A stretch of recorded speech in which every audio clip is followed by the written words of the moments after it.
Assalamualaikum warahmatullahi wabarakatuh.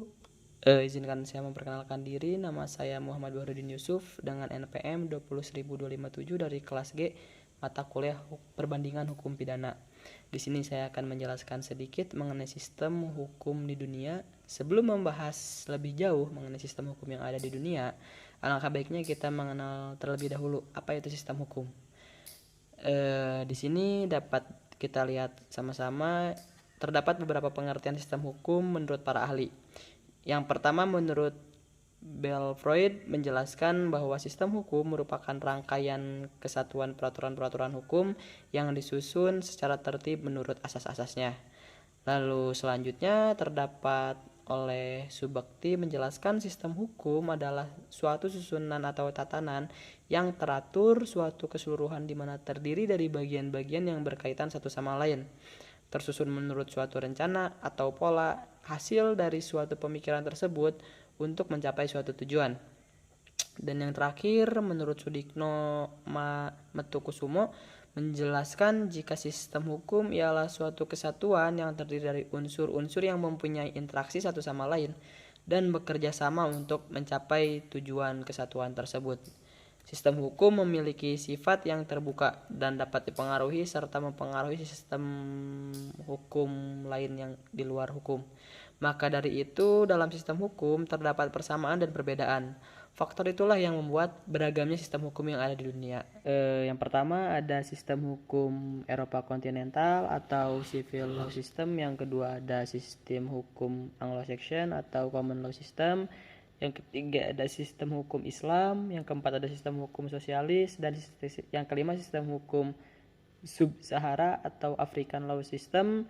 Dan yang terakhir seperti sistem hukum Asia Timur jauh. Slide yang menjelaskan mengenai sistem hukum Eropa kontinental atau biasa disebut dengan civil law system. Sistem hukum ini dianut oleh negara-negara Eropa kontinental yang berakar dan bersumber dari hukum Romawi yang disebut dengan civil law.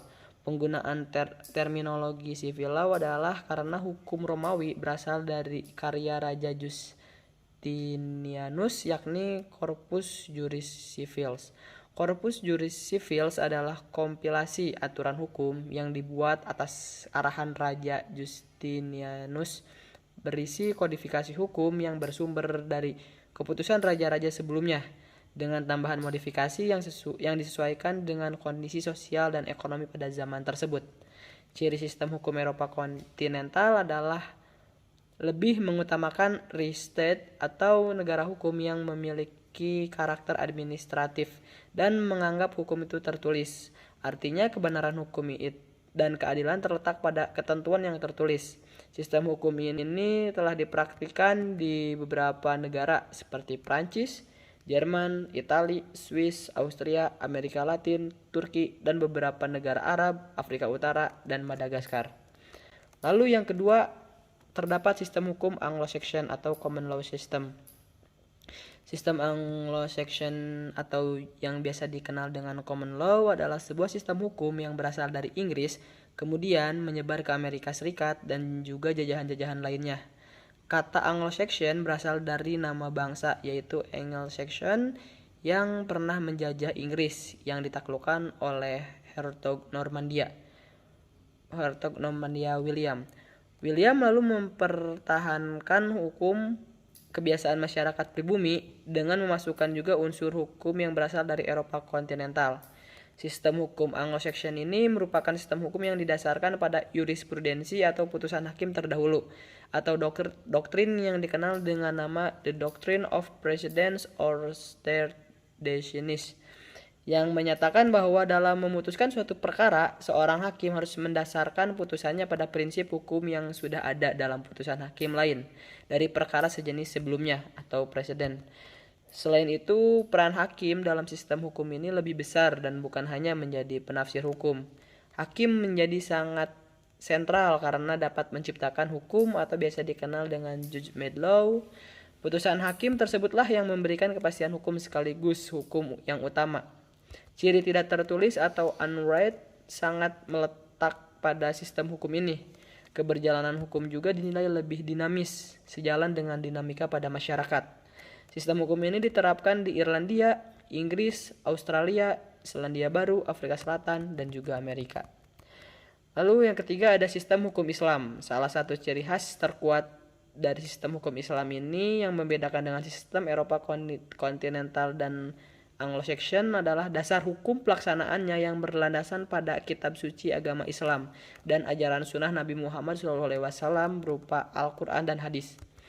Berdasarkan sunnah, hukum Islam adalah hukum yang statis dan tidak mungkin dilakukan amandemen seperti pada sistem Eropa kontinental dan Anglo-Saxon.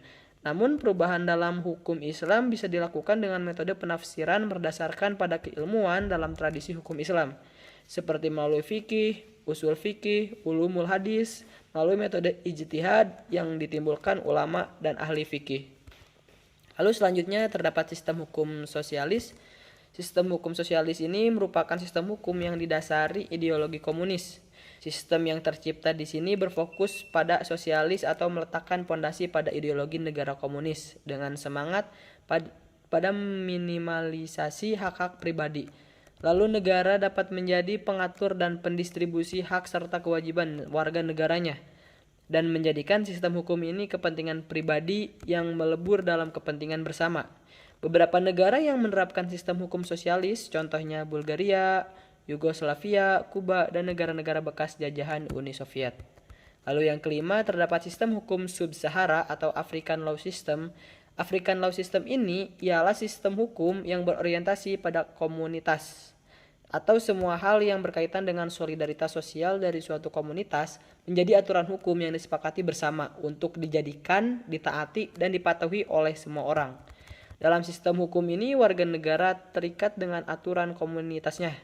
Dalam negara yang menganut sistem ini atau aturan adat, customary rules, posisinya sangat kuat dan hampir semua isi hukumnya adalah kodifikasi dari aturan adat.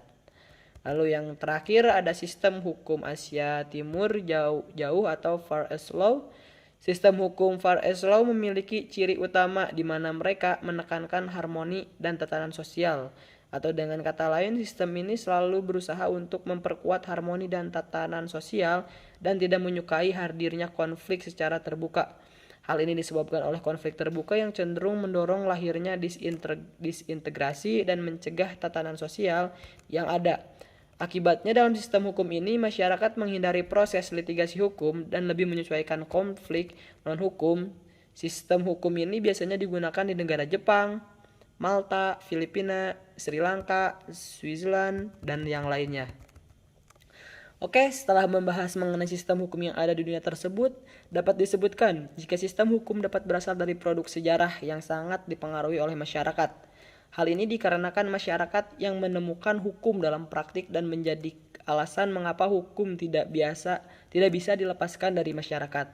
Mungkin sekian yang bisa saya sampaikan. Mohon maaf apabila masih banyak kesalahan. Wabillahi taufiq wal hidayah. Wassalamualaikum warahmatullahi wabarakatuh.